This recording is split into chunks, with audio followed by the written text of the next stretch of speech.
Welcome to the Chain Reaction Podcast, brought to you by the Department of Supply Chain Management at Arizona State University's W.P. Carey School of Business. With a rotating cast of faculty, alumni, industry experts, and guest contributors, this podcast aims to help listeners understand the people and processes that produce and distribute products around the world. In today's session, we discuss food and the supply chain. Professor Iryna Printezis of the W.P. Carey School of Business's Supply Chain Management Department facilitates a discussion with our illustrious panel, including Professor Timothy Richards of the Morrison School of Agribusiness here at W.P. Carey, Professor Hitendra Chaturvedi, a member of our Supply Chain Management Department, and Professor Joe Van Orden, also from the W.P. Carey School of Business's Supply Chain Management Department. Let's tune into the conversation. Hello, everyone, and welcome to the Chain Reaction Podcast, brought to you by the Department of Supply Chain Management at ASU's W.P. Carey School of Business. My name is Iryna Printezis, and I will be your moderator.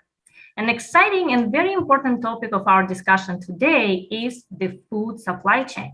We have gathered a remarkable and exceptional panel to address this topic, so let me introduce our distinguished faculty.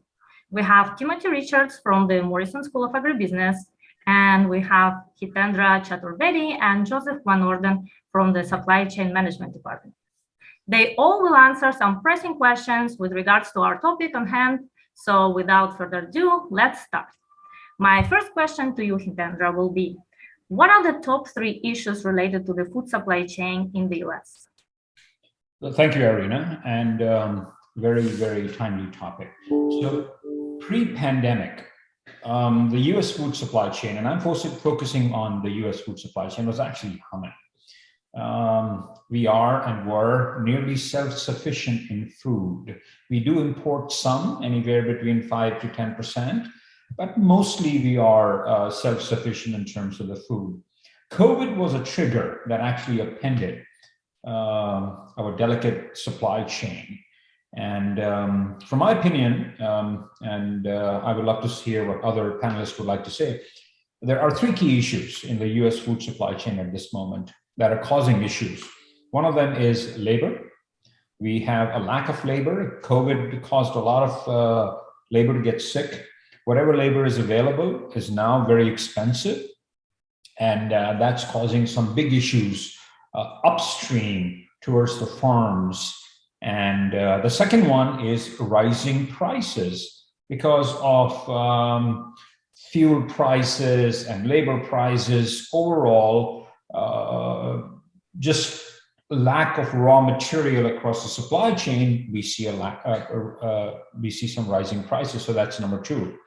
The third one is actually interesting, and I've been thinking about it a lot, is inequalities in our supply chain and rising of oligopoly that was hidden before pre-pandemic, but now it has emerged as a bigger issue where upstream small farmers have less control and they make much less, and they have to euthanize a lot of their produce and animals, while the downstream big processing plants and larger companies have a lot more control over the supply chain and could also be causing some of the price increases that we are seeing.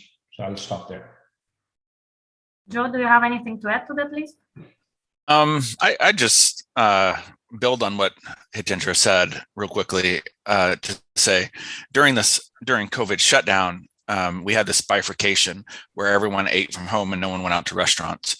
And you started seeing all these articles about these farmers who literally had to dump milk and actually kill animals and throw them out.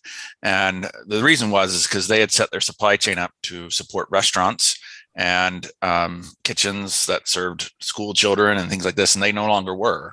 And so the supply chain was not flexible enough at the time to reroute all those supplies. And so those supplies literally had to be thrown away because cows got to get milked, right? And so there were literally thousands of gallons of milk going down the drain. And what this means from a broader supply chain perspective is capacity is over a period of time, right? As soon as an airplane takes off, that capacity is gone, right? And so we lost a lot of capacity in the food supply chain in the U.S., and we're going to be suffering trying to make that up for a very long time. Tim, do you have anything to add? Right. No, I agree with, just to follow up on your final point, Joseph, I think that was the big learning from COVID, was expose this lack of resilience. We've developed the most efficient, arguably the most efficient food supply chain in the world over the last 100 years. We don't really think that much about resilience. And that's really what it exposed. We had these firms that were locked into either food service or retail contracts. And I think a lot of those assets were dedicated to one supply chain relative to the other. And I think we exposed that lack of flexibility. I was speaking at the Kansas City Fed a couple of weeks ago, and there was a SVP from Cargill speaking there too. And he said exactly the same thing. And from Cargill's perspective, one of the largest food suppliers in the country, he said exactly that they have been investing in flexibility, and they referred to a lot of those sorts of things that we need to do to retain flexibility. He didn't say losing capacity so much as just reorienting and repurposing the capacity that they have. Very interesting. Tim, I have a next question for you. There have been several food recalls recently, from formula to peanut butter. What part does the supply chain play in this, and what can we do to improve it? Right. Recalls, food safety is the bane of all food producers. The thing is, from a supply chain perspective, we have legislation in place. About 10 years ago, we passed the Food Safety Modernization Act, which went a long way toward making inspections formalized and extending across different products, making the jurisdiction for different products between the FDA and the USDA more formal and things. Because food is biologically produced, though, it will always be the nature of the beast. One of the things that really scares me, as both an economist and someone interested in supply chains, is the movement to, community-supported agriculture, local food, and things like that. There's a lot of arguments that is how we're going to improve the resilience of our food supply chain, is if we start producing more local, decentralized sort of production. But that also exposes the risk to more food recalls, more foodborne disease outbreaks going through the system. The latest ones that we've seen in terms of strawberries and things, a lot of that is generated by the fact that now we just can't control a lot of these processes. And I would argue that larger firms that are able to invest in those sorts of processes and things to monitor food safety are in a lot better position than smaller organizations can. So if we decentralize, we're increasing the likelihood of having foodborne disease outbreaks and food recalls. The formula makes news, right? Because it's a big company and it impact a lot of people in horrible ways. But the thing is that if you decentralize that and you cause formula to be produced by a bunch of little companies, it doesn't necessarily fix the problem. It just makes it a lot more informal, and I would say going backward. Hitendra, any thoughts on that? Yeah, no, I actually agree with part of what Tim is saying. We've had food recalls in the past, so there's nothing new about it. It is going to happen when it's food item. You will have recall. We will mitigate. It's like product returns. When you're selling products, there will be returns. So if you're going to buy products from Amazon, there will be returns. And knowingly or unknowingly, it's going to happen. So the issue gets exacerbated when we do not have a risk mitigation plan on these, which was evident with the baby formula, in which you saw that there are 3 companies controlling 90% of the market. One of them, Abbott, controlled 40% of the market, and their Michigan plant or factory was 40% off Abbott. So 16% of total supply was shut down without any risk mitigation plan. They should have thought about it, saying this is what's going to happen. And with our controls over imports, suddenly you had huge amount of supply completely being taken out of the market. So if we have a proper planning and risk mitigation plan for any of these food recalls, I think this should be a non-event. Joe, do you have anything to add? I agree. The government came in and shut down that large Similac plant, and they should have been very aware that had a very large corner of the market, and so had a plan to have that plant cleaned and up and going in 2 weeks, right? But it wasn't until this thing hit the news that the FDA said, "Hey, we're going to have this thing up and going in 2 weeks," and that was 3 months later. So after the shutdown in February. So I'm not saying that Similac didn't have any responsibility in this, but once we realize that we have oligarch type companies, we have to really, as a nation, decide how we're going to solve the problems when they happen. And pretending like you won't get a food recall is crazy. You're going to get one every once in a while. But then once we get one, do we know how to respond to it? Yeah. Right. I couldn't agree more. Let me move on to the next question for you, Joe. Pandemic has had a significant effect on the supply chain, and now there is a war in Ukraine. Given this, what should the world be ready for in terms of the food supply chain? Well, this is getting very difficult very fast. So I've heard, and I haven't seen the data on this, but that bread prices in Egypt have already jumped by 60% since the war began.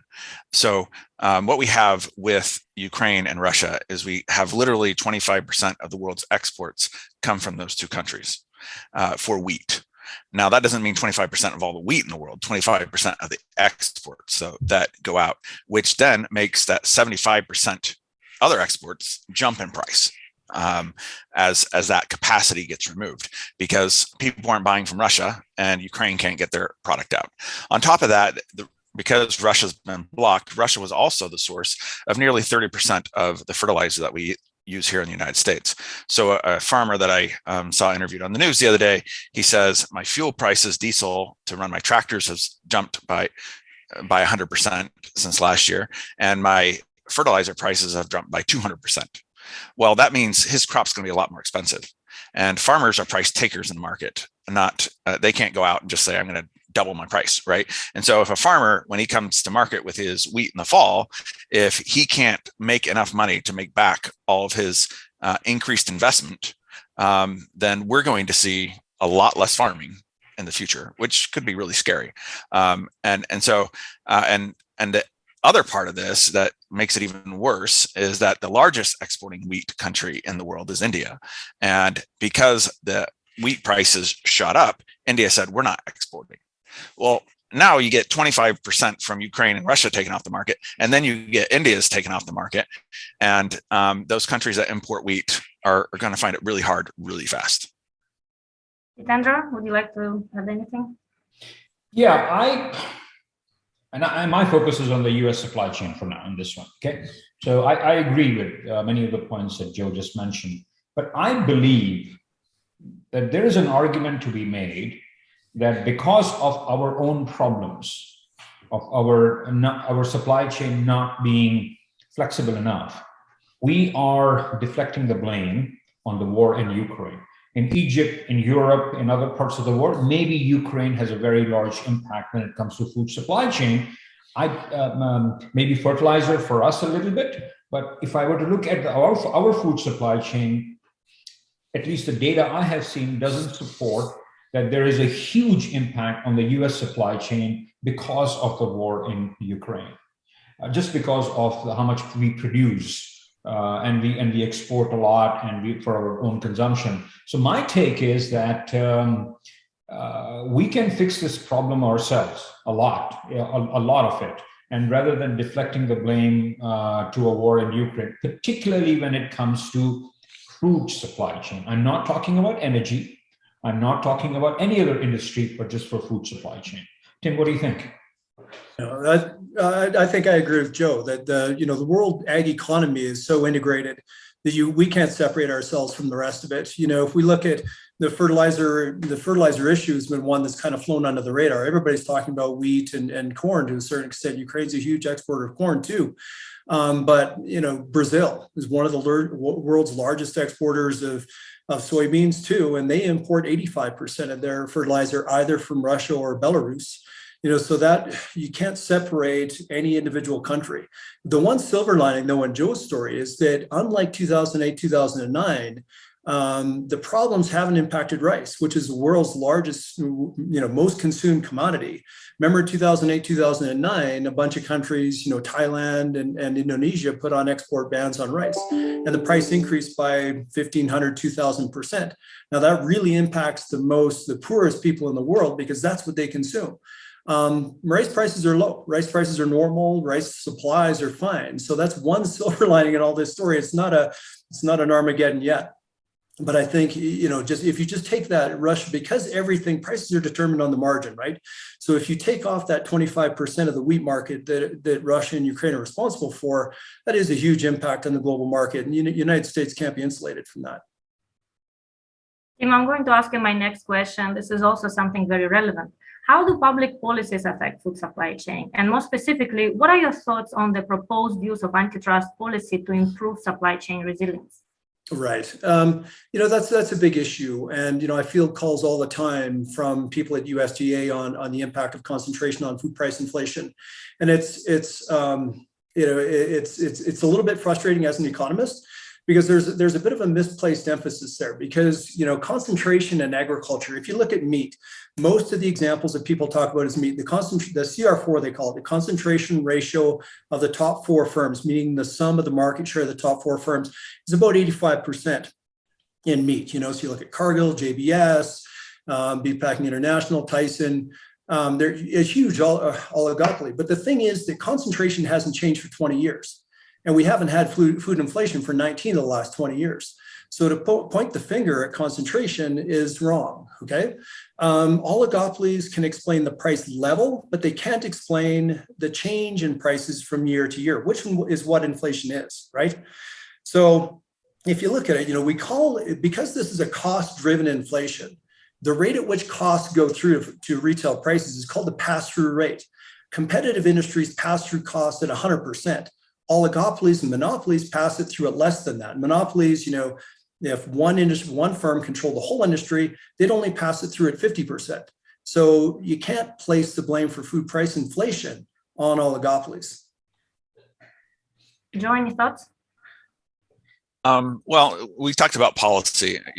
I would say that the biggest impact on the food supply chain is the energy supply chain.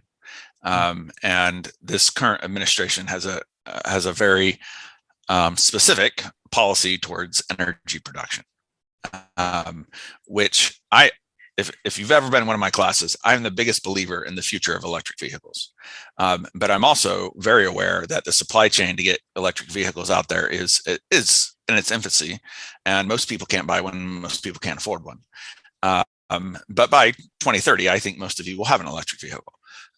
But that's still almost a decade away. So the issues that we're having with energy are going to exacerbate everything in the food supply chain, from the farmers trying to get trucks to market, from the farmers tilling their fields, to cattle getting to market. Everything, this pass-through inflation that Tim just talked about, is going to be real. And we have to understand that the fuel prices only started spiking really super high at the end of February. And when you put food on the shelves at Walmart, you can only change your prices every 6 months to Walmart. Okay. So haven't even happened yet. And if they keep going up, they're going to keep changing. Hitendra, do you agree or disagree? I have a slightly different perspective. Actually, I have a question, and this is to Tim, about the whole issue of oligopoly. I agree for the 19 years, there was no price increase. But if you look at over the last 2 years, if you go look at the financials of some of the large food companies, you're going to see that there is, if you look at operating profits of these companies, you're going to see that their operating profit from 2019 to 2021, in many cases, have increased by more than 15 to 20%. If they're just passing the increased cost of raw material and labor through transfer pricing to the consumers, how come the price, the operating profits has increased so dramatically? And I have sat into a few of these analyst calls, and some of these companies have very clearly stated that this is a time for us to actually make a lot more profit. And this reminds me a little bit in the developing country, where I have grown up, is to use supply constraints as a way, not only as a 2x4 for competition, but also to make a little bit more profit. So a sudden realization that supply constraints can be used to make more money, and their financial sheets are actually, in some of the cases, it's showing it. So that confuses me a little bit. Right. So I don't know. I'm not arguing that at all. And there's been, I'm an agricultural economist. We've done research for 50 years on that very problem that you talk about, oligopsony power, oligopoly power. Price levels are definitely, driven by concentration. I'm not arguing that. And I've done a lot of research on that question too. But I'm talking specifically about the current food price inflation problem. It is misdirected to think that pass-through is because these firms are highly concentrated. Yeah, they made a lot of profit because there were structural problems. If you go back to COVID, when the food service supply chain shut down, there was a pileup of animals at the packing plants, drove the price of cows down. So that drove the wholesale price of animals down, which is what the packers pay. And the retail price went up because consumers were buying a bunch of beef and pork and chicken and everything at the stores. So it was this structural issue that caused their profit to go through the roof. In a perfect world, that wouldn't be okay. That's driven a lot by concentration. But specifically food price inflation, you can't blame that on these big firms. Very interesting. Just to add real quick to that, I'm in logistics and we're seeing huge profits in the ocean shipping companies, right? Massive profits. World record type profits from Maersk and MSC and all those type.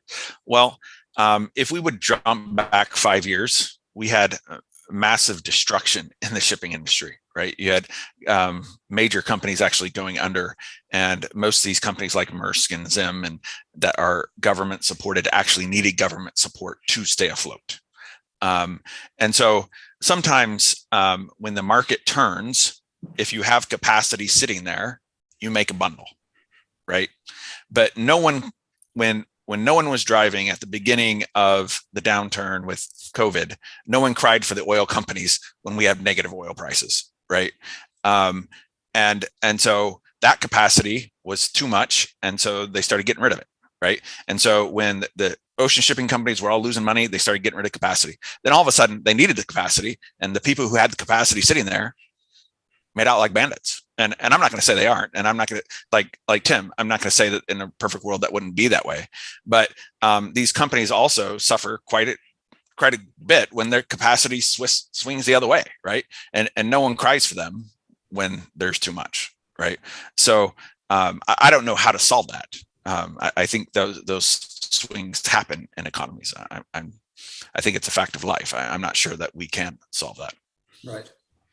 No, I completely agree with that, Joe. And that's one thing that's kind of poorly understood from a public policy perspective too. The administration just put $500 million into incentivizing small meat packers, to ostensibly cure the resilience problem and things. But the thing is, to Joseph's point is that competitive industries cycle. They always have and they always will. Non-competitive industries cycle less than competitive industries do. There's lots of empirical research that shows that. So if you think the resilience is going to be solved by incentivizing the construction of a completely decentralized meatpacking system, that's not backed by the empirical evidence.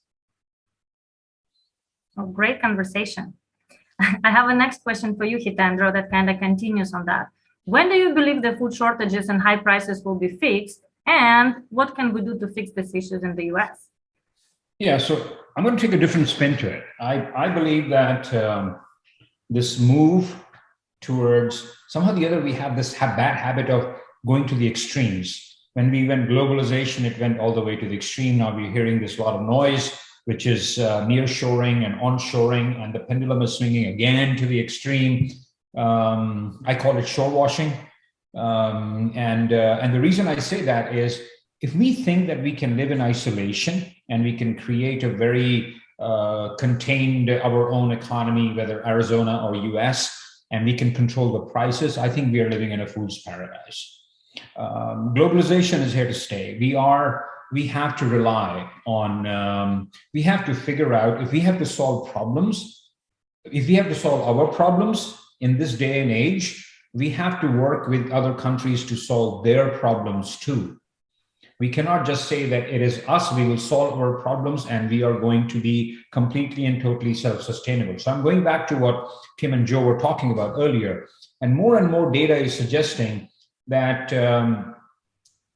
all of these issues to some extent are linked. We are not completely and totally. Look at the fuel prices.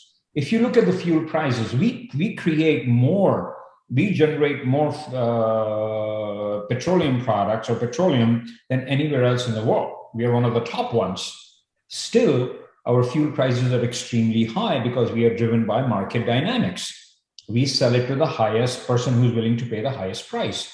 There is an argument that somebody may make saying that if we produce all of it, we should consume all of it and stop exporting.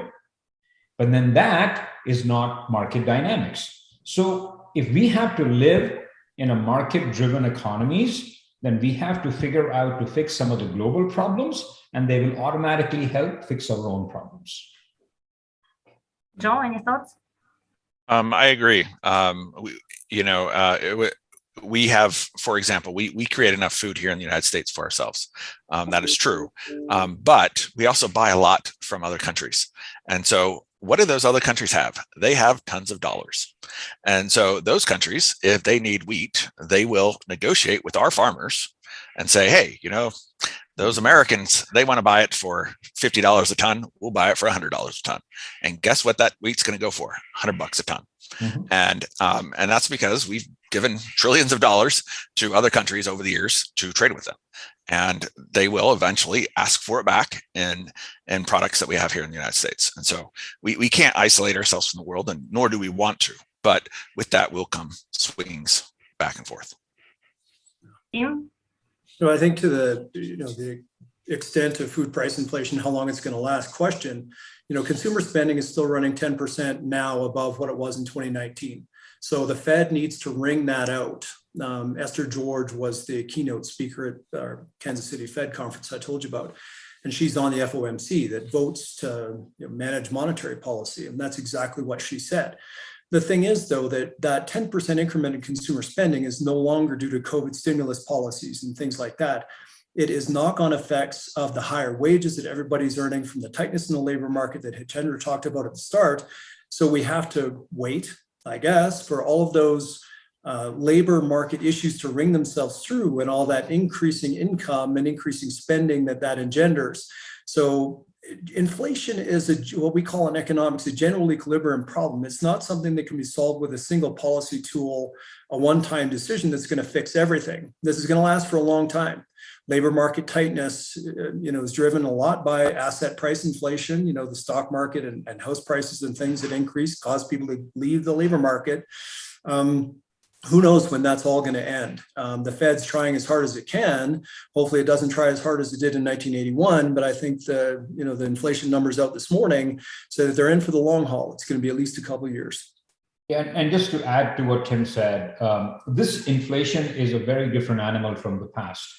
This inflation, a lot of it has also been caused by supply constraints. Mm-hmm. And if the Fed has only one 2x4, which is increasing interest rate, you increase interest rates and suddenly the prices don't go down and the economy slows down, the prices still stay high, you are in a very dangerous territory of stagflation, and you don't want to be there. There's a really interesting argument. Esther George herself said that the Fed regards themselves as being powerless in terms of the supply chain issues.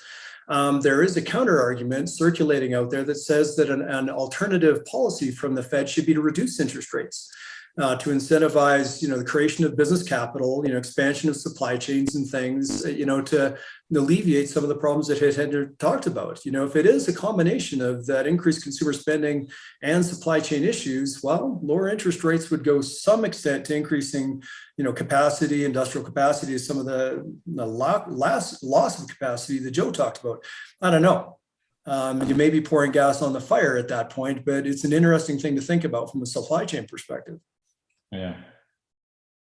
Great. Well, let's finish on a positive note. All the food supply chain disruptions have led to revaluations and improvements of the supply chain. What are the most significant improvements that took place in your opinion? So let's start with you, Joe. Well, I think people realized really quickly that we need to be more resilient and flexible in the supply chain. And so that's a good thing. This issue with the baby formula, while tragic, is leading, I think, to better thoughts on how we actually, one of the problems was that we had closed the market to baby formula from other countries. And now we're getting the baby formula from other countries. And so that's actually going to give more flexibility to the supply chain. When toilet paper went missing, why did toilet paper go missing? It's not like anyone went to the bathroom more than they did, but what happened was we realized that people use the bathroom 40% of the time when they're at work or at school, and no one was going to work or school anymore. And so they were using it 40% more at home. Well, the factories that make those big industrial rolls that I find in the bathrooms at ASU were not set up to make the smaller rolls that we use in our homes. And so they were inflexible, and all of a sudden we had a supply shortage. So what I would say is the good news is that we are getting our professionals in the food supply chain to create more flexible supply chains. And we are starting to catch up in some respects. I know anecdotes aren't data, but when I was at the store the other day, everything seemed to be in stock mostly. I think, some of the doom and gloom that we've kind of talked about going forward here might still hit, but right now we seem to be well stocked. And right now we're learning some of the flexibility things that we need to learn from this issue. Hitendra? I have a very small answer to this question. So we used to take supply chain management as a discipline for granted. Okay, like breathing. Nobody had put a chokehold on our neck. Now, not only all of us, but even my mother knows what supply chain management is. I think that is the most significant improvement that I would say happened. Tim? That's a good one. It's interesting. The most common problem that we hear from our constituents, the farmers in Arizona and California, is the labor issue, that Hitendra talked about at the very start. And it's interesting because it's one of those things, ag jobs, Americans just don't do them anymore. That's a stylized fact. So we're making increasing use of the H-2A program. It's the non-immigrant guest worker program for agricultural workers. Interesting thing about H-2A is it's not capped like H-1B and H-2B. So the use of H-2A workers has exploded. Interesting, more so on the East Coast than on the West Coast, but it has exploded. The thing is that those H-2A workers, because they have more opportunities in Mexico and they're less willing to come across the border, we're seeing firms that are developing these HR programs to treat their H-2A workers way better than what the regulations of the programs maintain. So back in the day, we used to talk about, worker exploitation and things like this. That's becoming far less of an issue because these firms realize that these are their most valuable workers. And the older they get, the more skilled they become. And when I mean skilled, I mean, running tractors, forklifts, things like this that are, they're not super high tech, but they are skilled jobs. These firms are doing whatever they can to retain these people, paying them way more than minimum wage, providing transportation, providing sanitation, housing, the whole bit. I think that bodes very well for the future of the labor workforce in ag. No, I agree, absolutely agree. That's a great point. Well, what a great discussion with such experts today. Thank you so much for the insightful conversation. It was a pleasure talking to you all.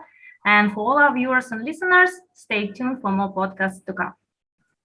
Thank you for joining the Chain Reaction Podcast, brought to you by the Department of Supply Chain Management at Arizona State University's W.P. Carey School of Business. Please reach out to us at wpcarey.sem@asu.edu with SEM news and concepts you would like us to discuss in a future installment of the Chain Reaction Podcast. And also remember to check out our SEM department website. Thank you for joining us, and we hope to see you again for our next Chain Reaction Podcast presentation.